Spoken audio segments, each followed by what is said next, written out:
Escute. 1 Samuel capítulo 17.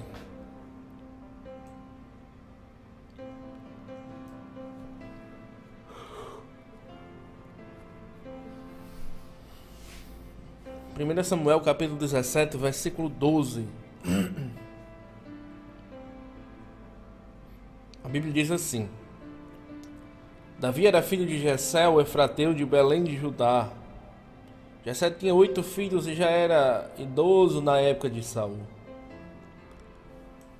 Os 3 filhos mais velhos de Jessé tinham ido para a guerra com Saul: Eliabe, o mais velho, Abinadab, o segundo, e Samar, o terceiro. Davi era o caçula. Os 3 mais velhos seguiam Saul. Mas Davi ia ao campo de Saul e voltava para apacentar as ovelhas de seu pai em Belém. Durante 40 dias o filisteu aproximou-se de manhã e de tarde e tomou a posição. Nessa ocasião, Jessé disse a seu filho Davi: Pegue uma arroba de grãos tostados e 10 pães e leve-o depressa a seus irmãos no campo. Leve também estes 10 queijos ao comandante da unidade deles. Veja como estão seus irmãos e traga-me alguma garantia de que eles estão bem. Eles estão com Saul e com todos os homens de Israel no vale de Elá, lutando contra os filisteus. Levantando-se de madrugada, Davi deixou o rebanho com outro pastor, pegou a carga e partiu. Conforme Jessé lhe havia ordenado, chegou ao acampamento na hora em que, com um grito de batalha, o exército estava saindo para sua posição de combate. Israel e os filisteus estavam se posicionando em linha de batalha, frente a frente. Davi deixou o que havia trazido com o responsável pelos suprimentos e correu para a linha de batalha para saber como estavam seus irmãos. Enquanto conversava com eles, Golias, o guerreiro filisteu de Gate, avançou e lançou seu desafio habitual, e Davi o ouviu. Quando os israelitas viram o homem, todos fugiam cheios de medo. Os israelitas diziam entre si: Vocês viram aquele homem? Ele veio desafiar Israel. O rei dará grandes riquezas a quem o vencer. Também lhe dará sua filha em casamento e isentará de impostos em Israel a família de seu pai. Davi perguntou aos soldados que estavam ao lado: O que receberá o homem que matar esse filisteu e salvar a honra de Israel? Quem é esse filisteu incircunciso para desafiar o exército do Deus vivo? Repetiram a Davi o que haviam comentado e lhe disseram: É isso que recebera o homem que matá-lo. Quando Eliabe, o irmão mais velho, ouviu Davi falando com os soldados, ficou muito irritado com ele e perguntou: Por que você veio até aqui? Com quem deixou aquelas poucas ovelhas no deserto? Sei que você é presunçoso e que seu coração é mau. Você veio só para ver a batalha. E disse Davi: O que fiz agora? Será que não posso nem mesmo conversar? Ele então se virou para o outro e perguntou a mesma coisa, e os homens responderam-lhe como antes. As palavras de Davi chegaram aos ouvidos de Saul, que o mandou chamar. Davi disse a Saul: Ninguém deve ficar com o coração abatido por causa desse filisteu. Teu servo irá lutar com ele. Respondeu Saul: Como você não tem condições de lutar contra esse filisteu? Você é apenas um rapaz e ele é um guerreiro desde a mocidade. Davi, entretanto, disse a Saul: Teu servo toma conta das ovelhas de seu pai. Quando aparece um leão ou o urso e leva uma ovelha do rebanho, eu vou atrás dele, dou-lhe golpes e livro a ovelha de sua boca. Quando se vira contra mim, eu o pego pela juba e lhe dou golpes até matá-lo. Teu servo pode matar um leão e o urso, esse filisteu incircunciso será como um deles, pois desafiou o exército do Deus vivo.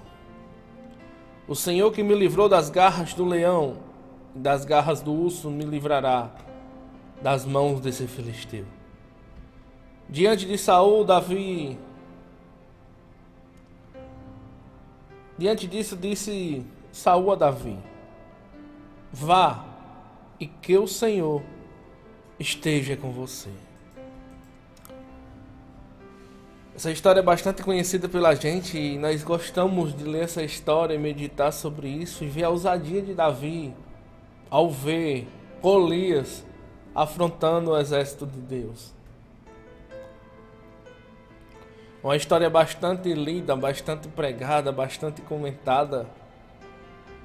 E imagina Davi chegando no meio daqueles homens guerreiros de Saul, do exército de Israel, e escutar aquele homem gritando, afrontando o exército.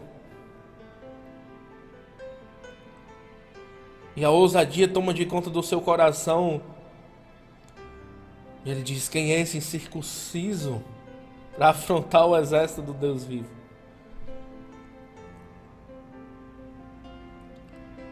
E uma das coisas que me chama a atenção é como Davi toma aquele momento e ele diz: não tenham medo, não fique com medo.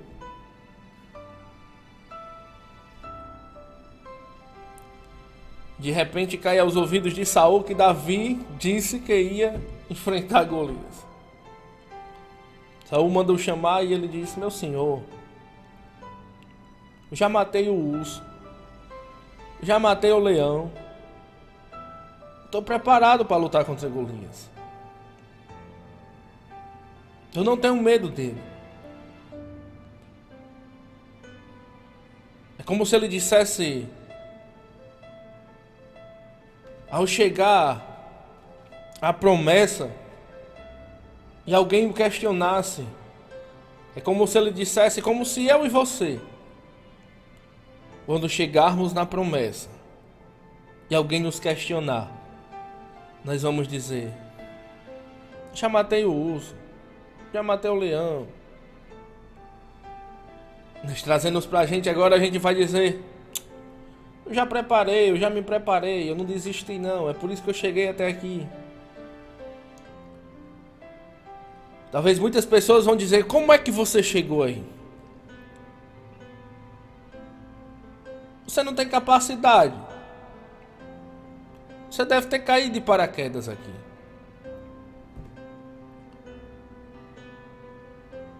O interessante do tempo de preparação para as nossas vidas é que Deus nos ensina, a primeira coisa é não ter medo dos obstáculos que vêm ao nosso caminho. Davi, naquele momento, Davi diz a Saul: eu já matei o urso, eu matei o leão, Saul.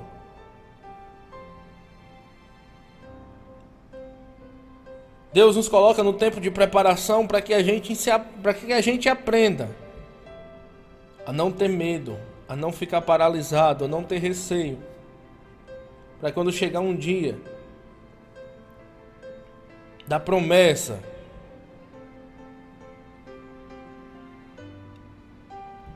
para quando chegar o dia de eu ter que me destacar, se alguém me questionar, eu vou dizer: eu preparei, eu estou preparado. Naquele momento as pessoas olharam para Davi, vendo um rapaz impossibilitado de derrotar Saul.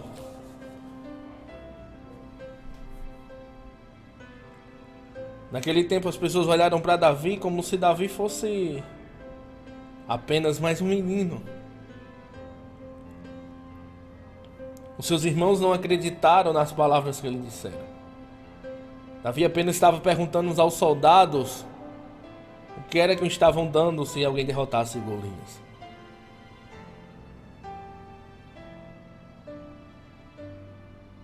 Davi apenas estava curioso para saber o que ia ganhar quem derrotasse Golias.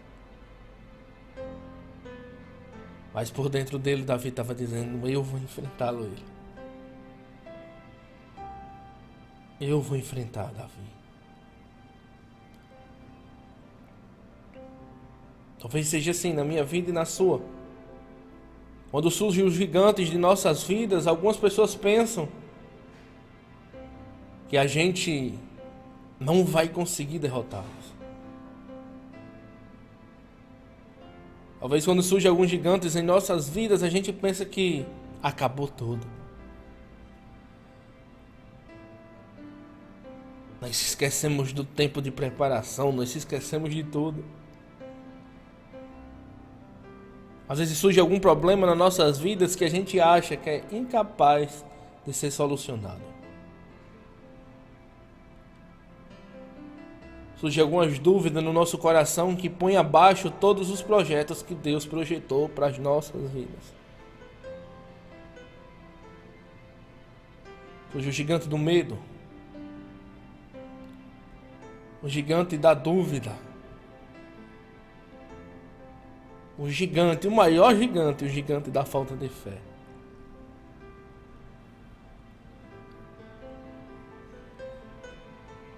Nós vivemos uma vida onde todos os dias Deus coloca um urso e um leão para que a gente aprenda, para que a gente se prepare, para que a gente não desista. É Deus mostrando para a gente o quão forte Ele nos faz no tempo da aflição. Deus nos prepara, Deus coloca urso, gigante, leão.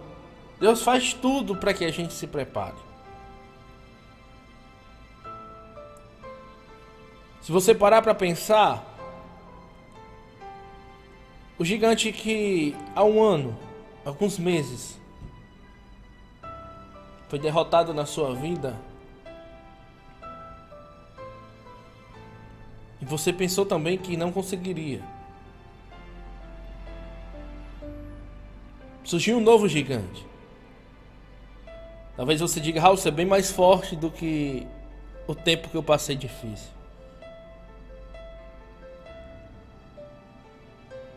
Mas deixa eu contar um segredo para você. É porque você, a cada dia, Deus está fazendo você ficar mais forte.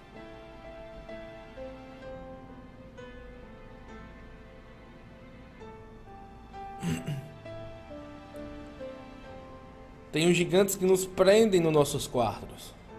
Nos nossos quartos.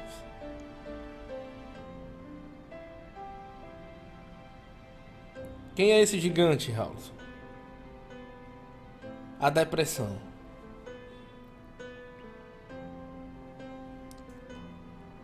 Esse é um dos gigantes que nesses últimos dias tem mais aprisionado o povo de Deus. A depressão. O povo de Deus, as pessoas que não confessam para a nossa fé.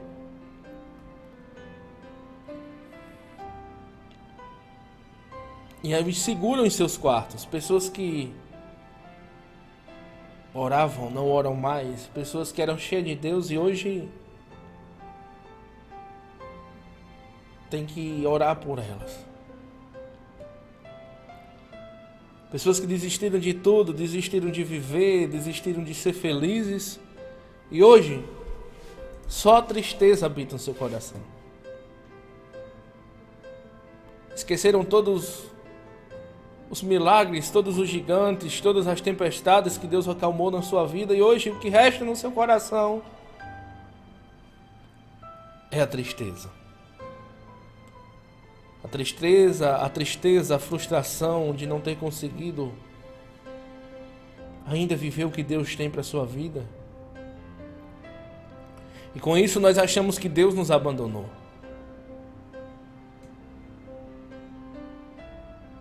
Mas como a Bíblia diz, pode ainda a mãe esquecer de amamentar o seu filho, mas todavia eu não me esquecerei de você.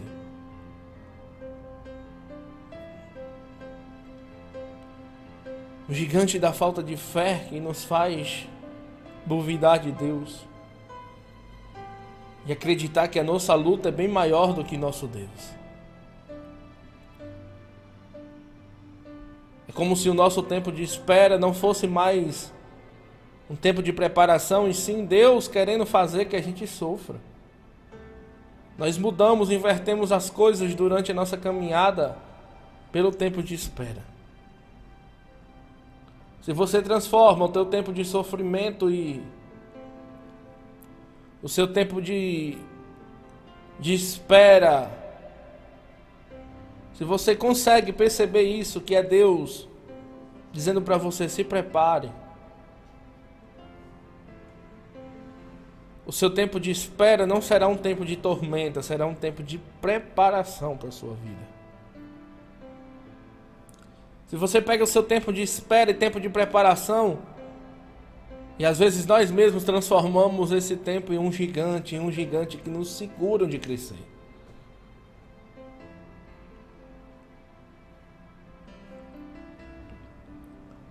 Nós fazemos que o nosso tempo de espera, nós fazemos isso.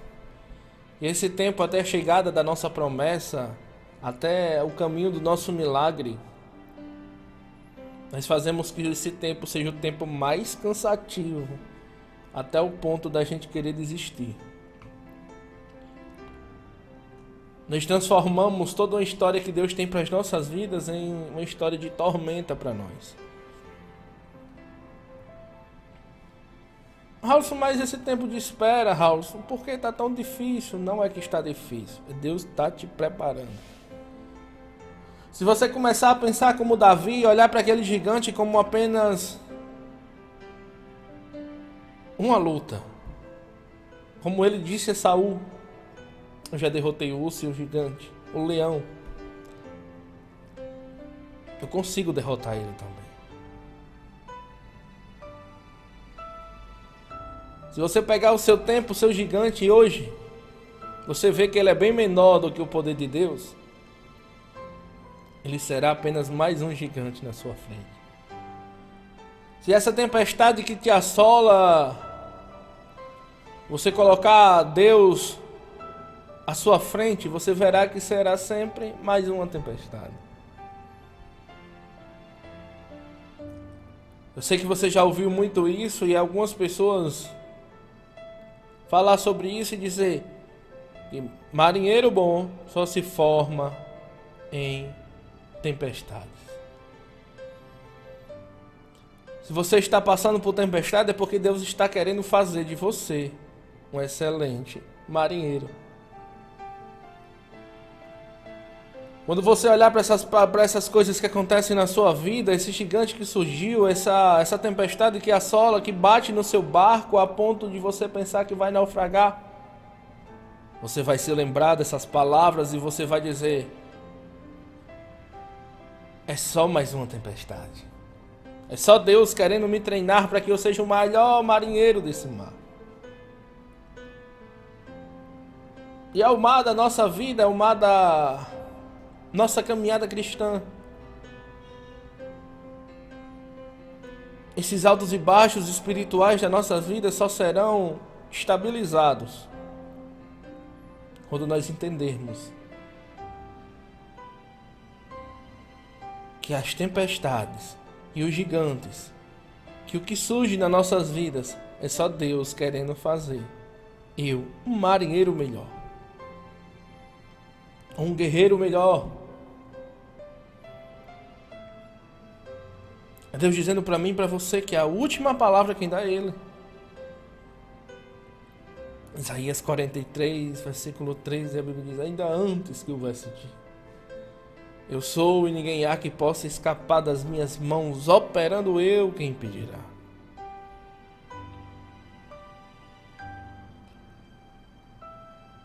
Se você está chorando, está sofrendo, está com medo, coloque Deus à frente da sua vida. Coloque Deus à frente da sua batalha. Coloque Deus na frente do que você for fazer. Porque se a gente colocar Deus no início, Ele se encarregará de abençoar os nossos finais. Nosso final. Raul, eu estou precisando tanto de uma porta de emprego. Ore.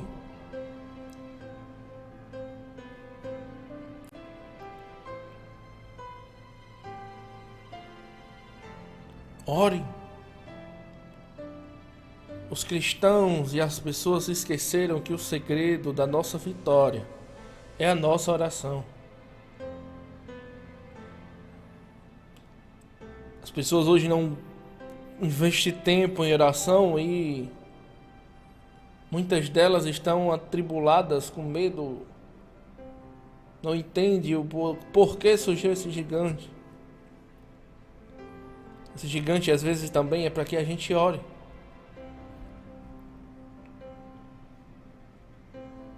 Nós nunca tivemos tão próximo de Deus e ao mesmo tempo tão longe. Se você pegar a vida de Davi agora, diante desse gigante,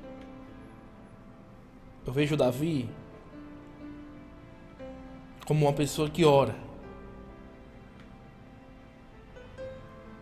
Imagina Davi com sua harpa salmodiando a Deus lá nos campos, no deserto, cuidando das ovelhas.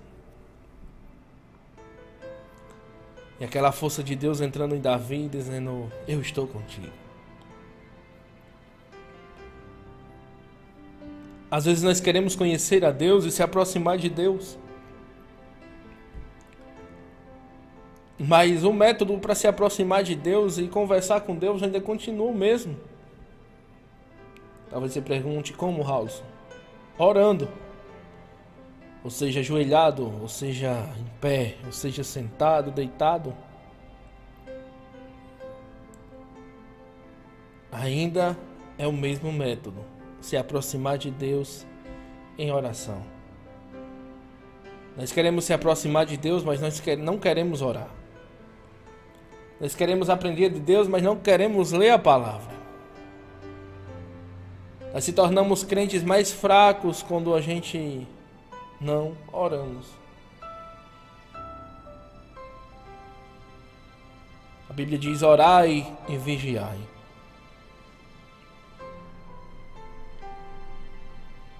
Ore. Tá difícil?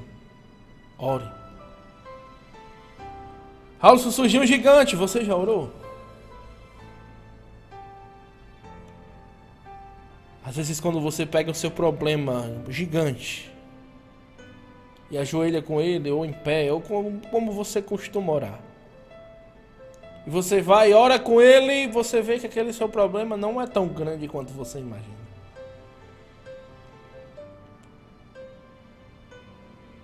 Talvez Davi olhou para aquele gigante e disse: ele não é tão grande quanto vocês pensam.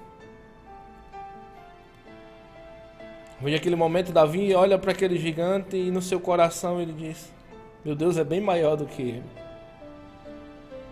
Veja aquele momento ali onde todo mundo estava com medo, Davi estava confiante.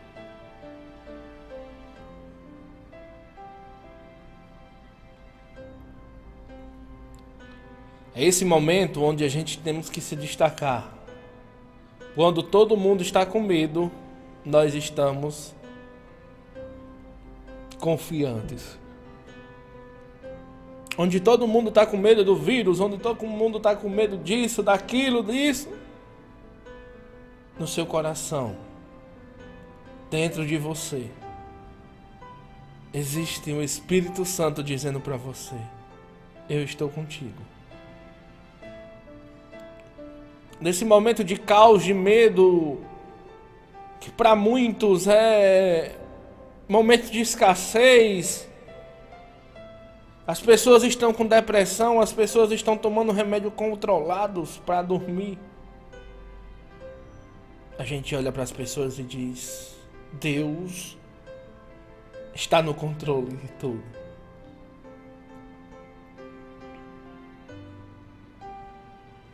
Onde o mundo está em crise, nós continuamos em Cristo. Onde o mundo está desesperado para uma saída, nós sabemos que a saída é Deus. onde os cientistas passam noite e dia procurando uma vacina eficaz, nós sabemos onde é que tem a cura.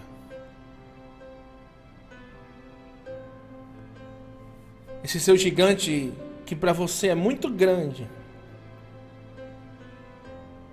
esse seu problema que para você é incapaz de ser resolvido.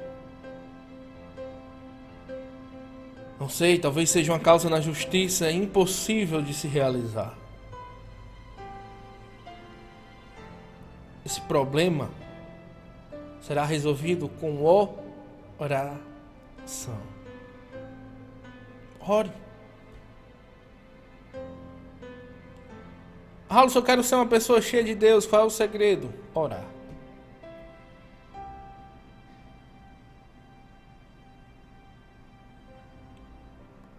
Jesus tinha necessidade de se conectar com Deus. Orar. Quantas vezes na Bíblia nós vamos ver Jesus se retirando para orar? Ele dizia a seus discípulos: ficai aí, eu vou para o monte orar. Um momento de oração que é eu e Deus. Eu vou orar, eu e Deus. Orar quando todo mundo está orando é fácil. Orar quando todo mundo está aqui: Jesus, vamos orar, vamos orar. Mateus capítulo 6, versículo 6, a Bíblia diz: quando você for orar, entra dentro do seu quarto, fecha a tua porta, ora o teu pai em secreto, porque publicamente ele vai te honrar. Ore. Essa frase já foi dita muitas vezes, em muitos cultos, em muitas pregações. Em um quarto fechado, sempre haverá um céu aberto. As suas maiores vitórias, as suas melhores alegrias, os seus maiores desabafos serão aonde, Raul? Sou com minha vizinha, com meu amigo? Não! Será no seu quarto, com quem entende a sua dor. Será no seu quarto com quem compreende o seu gemido. As pessoas não entendem o seu choro hoje, mas Deus entende. As pessoas não entendem que você está um pouco triste, abatida, querendo desistir, mas Deus entende, Ele quer te ajudar. Você sabe qual é o maior problema da gente? É que as coisas da gente não são resolvidas. Então você pergunta: qual é, Raulson? É levar os nossos problemas para quem não pode resolver. É levar a nossa dor para quem não tem remédio para curar. É a gente desabafar com quem não tem palavras para nos ajudar. É a gente mostrar as nossas dificuldades,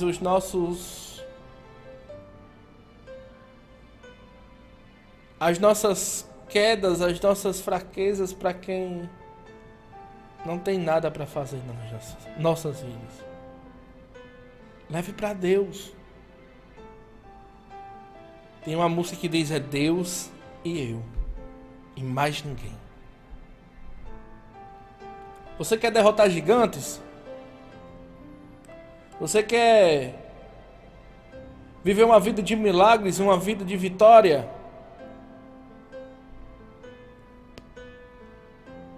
Tenha uma intimidade com Deus. Tenha o seu lugar de oração.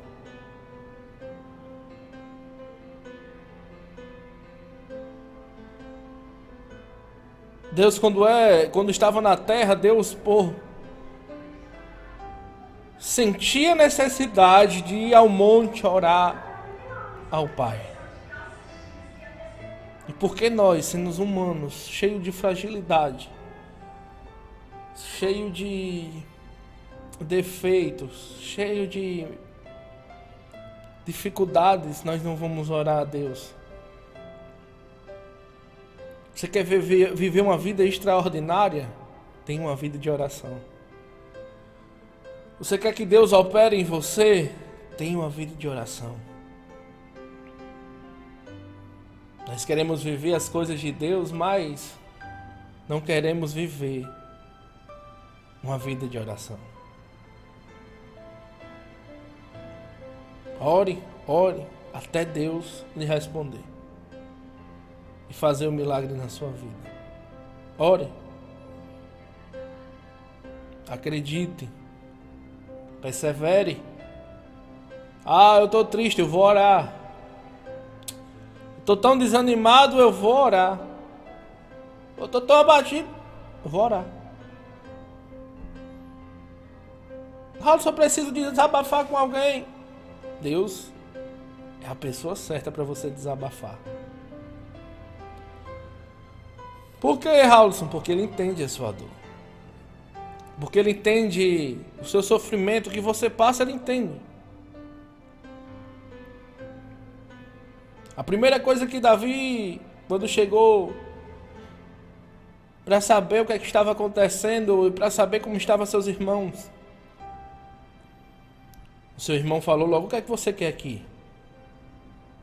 Você é muito presunçoso, seu coração é mau. É como se eles dissessem: ele vem se aparecer aqui. E Deus entende. Imagina se Davi desiste naquele momento de lutar contra Saul. Contra Saul não, contra Golias. Imagina se por conta da palavra do seu irmão Davi desiste.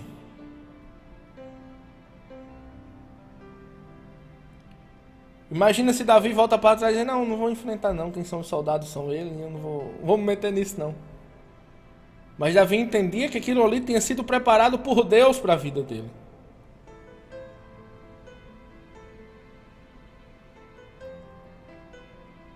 Davi entendia que aquele momento ali tinha sido uma estratégia para que ele se fosse levantado no meio daqueles homens.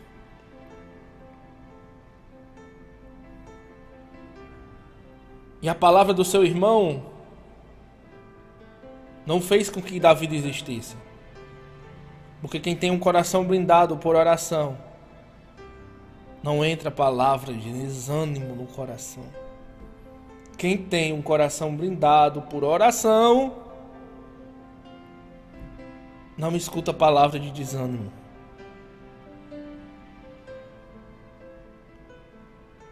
Davi não desistiu por conta das palavras. Quiseram colocar uma armadura em Davi, impossível de Davi lutar. E Davi disse: não, eu vou lutar com as armas que Deus me deu.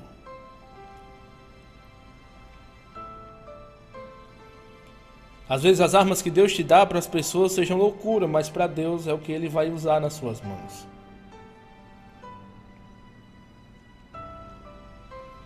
Apenas uma funda e algumas pedrinhas para derrotar um gigante.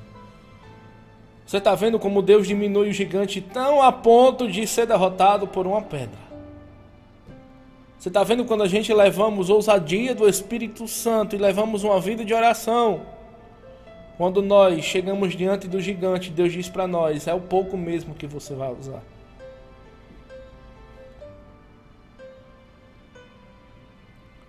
Vale a pena ser prostrado diante de Deus e ter uma vida devotada de oração e uma vida de busca pela presença do Senhor, porque quando chegar o dia em que uma tempestade, em que um gigante, em que alguma coisa se levantar, Deus reduzirá isso tudo a nada.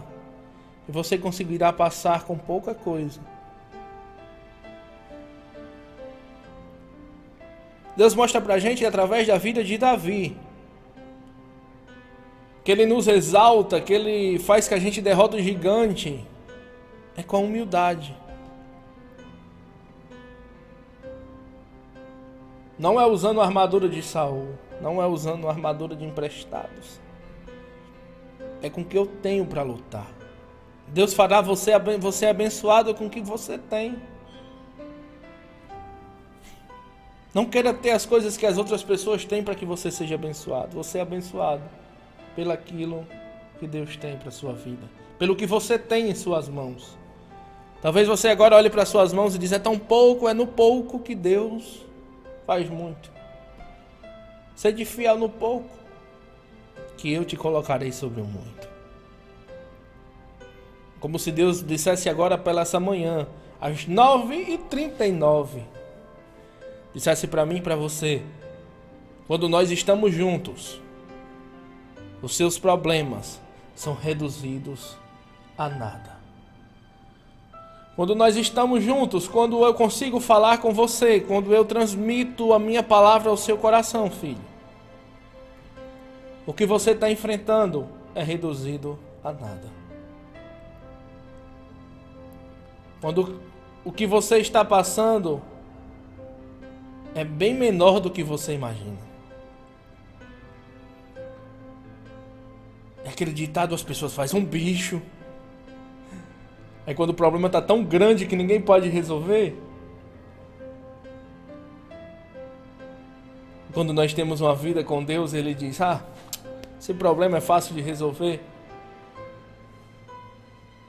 Uma vida de oração, uma vida devotada a Deus, uma vida prostrada diante do seu altar. Você começará a ver que os seus problemas, que as suas lutas, as suas dificuldades para Deus não são nada.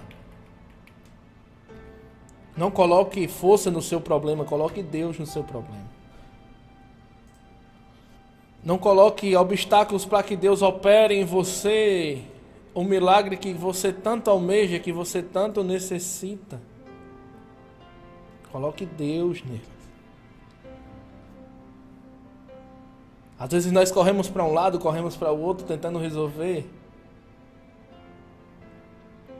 E às vezes Deus diz: estou aqui, esperando você falar o que é. Às vezes nós esquecemos que a gente somos crentes em Deus. E às vezes a gente quer fazer com que o nosso problema, o nosso gigante, seja derrotado de várias outras formas, menos na oração. Então entenda hoje que os seus gigantes, os seus problemas, as suas dificuldades para Deus não são nada.